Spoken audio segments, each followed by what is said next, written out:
I'll never pretend to be the best vlogger on the planet, but I will say I'm trying hard. Sometimes that's not enough though.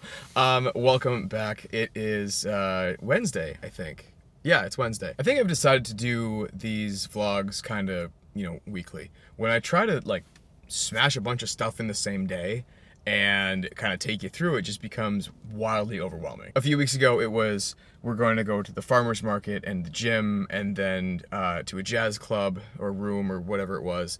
And all of those things, that's a lot of stuff for me to do in a day. And there's a lot of stuff for me to do in a day while trying to remember to film stuff. So that is aggressive.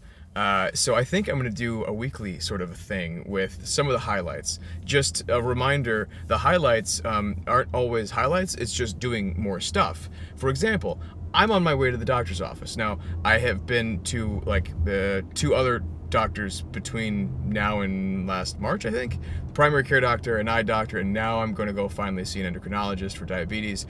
There's nothing I need, but it's just good to have somebody. That's something I run into with younger people routinely. It's like, why do I need a doctor? I'm young and healthy. Sometimes need is a strong word. Sometimes you don't need one.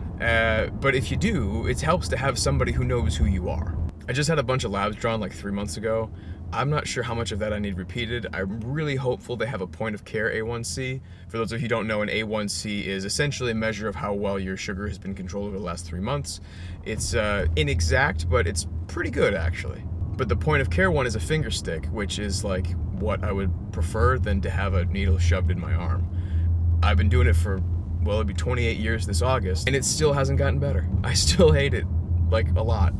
I need to be in the right lane, I think. Am I turning here? Right, let's get in there and let's see if I can't creep on you a little bit. Dude, we have a right turn green arrow. Why?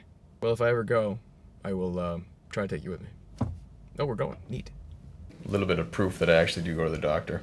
What else would be here?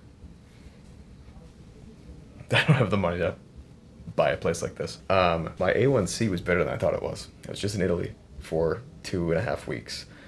I ate more pasta than I could have possibly imagined. Probably more than I had in the last year. My sugars were fine, but you never know. I've been getting used to this pump. Switched insulins. Still at 6.4. So technically pre-diabetic, but for type 1s that doesn't really count.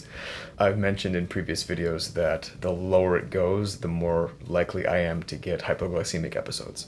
And I got a really bad one when I was aiming for like the high 5s. So for me, I don't want that to happen to me. So low to mid 6s is perfect. Something that I also found interesting was that 3 months ago when I was at the office at my primary care doctor's appointment, I weighed 221. Today it was 211.3.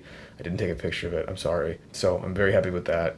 Reasonably pleased with how the cut's been going so far. A couple pounds a month is great. I'm not miserable. I don't feel like I am restricted, overly so anyway. Sometimes I'm hungry. Like now, I'm kind of hungry. It's like 10:30 and I had breakfast at before 6. Yeah, I'm kind of hungry. That'll happen when you're in a caloric deficit. Not always a bad thing. Not gonna lie, thank God it's Friday. This has been a very interesting week in that, well, it's been an interesting day in that it's like almost 5:30 and I'm home, which is early for me. So you'd think I'd be thrilled. Problem is, I haven't left my house yet. But yeah, what a week to unwind and talk about. It's not alcohol, it's pineapple Waterloo. It's sparkling water. It's delicious. Anyway, this is my second telehealth day this week. On Sunday morning, the dogs got in a pretty big fight. And it's been an interesting life since then. Bruin's 3. So he's, settled handsomely into adulthood. Bergie is 15 months. And, well, a teenager. And kind of an ass. No, he's a very lovable psychopath. Problem is, he has learned that he gets to press some buttons. He gives Bruin some looks, and then Bruin appropriately responds with, warnings. Like, hey, don't be an ass. And then Bergie takes that as it's on. Bruin got smoked in the ear pretty bad. He, I don't think, actually cares to hurt Bergie or to actually cause him any damage. Bergie doesn't know any better. Additionally, Bergie spent probably most of his life, getting his butt kicked by Bruin routinely. I remember back when they were super, super young, or I guess when Bergie was super, super young, Bruin would just like run down the hill in our backyard and just smoke him and just bowl him over, which admittedly sometimes hilarious. Bergie kind of feels like that's always going to be his size against Bruin. So now that Bruin is 185 pounds and Bergie is like 165 pounds, it's a lot closer. Bergie's got more energy. He's much more, let's call it, flaily with the paws. And he doesn't know his own strength even a little bit. So Bruin got a pretty big cut on his ear. No permanent damage or anything like that, but Bruin's going to take some antibiotics. Me, being the person that I am, got between them trying to break it up. A couple of you looked at some recent social media posts and thought, like, what the hell happened to your arms? What's the matter? Probably saw, I don't know if you can see it here, but some of these and this one here. I'm not sure how many other things there are on my forearms, probably not that much. But the one bad one that if I owned shirts without sleeves that everybody would be able to see is this one. I don't know how well the colors are going to show up on the camera, but I mean, it's yellow, it's healing, it's been almost a week, 5 days, but it's getting better, it's fine. I do have a number of scrapes on my knees.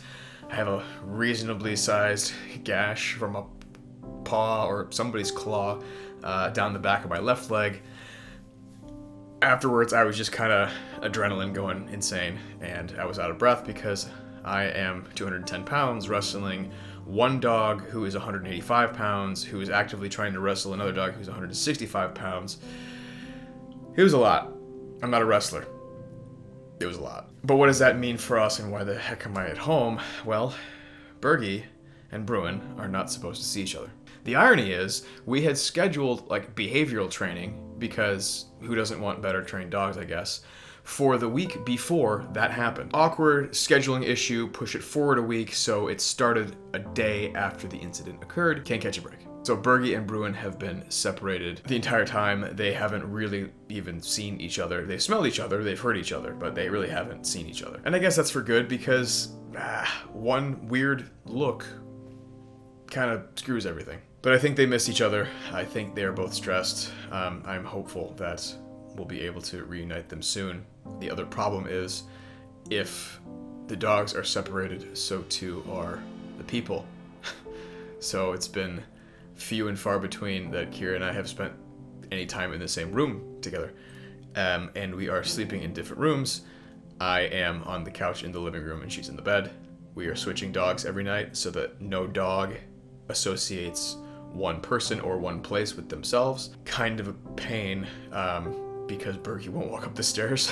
He still won't walk up the stairs, which is one of the things we need to train him to do. But it's been 5 days. It has very aggressively gotten old. But there's a little bit of help on the way. My parents come in this evening to help out with these guys. My brother-in-law is getting married next weekend, so we gotta travel out for that. So they'll be here with the idiots, keeping them apart or doing whatever it is that needs to be done. The trainer comes to the house tomorrow to really show us more things to do and also show my parents what they're gonna do if they're gonna help. It's been a long week. I'm kind of glad for it to be over, but at the same time, like, just because the week's over doesn't mean there's getting any easier, which there's not. So I'm hopeful that this weekend brings a couple seconds of relaxation, but I don't think that it will. All right, gotta go.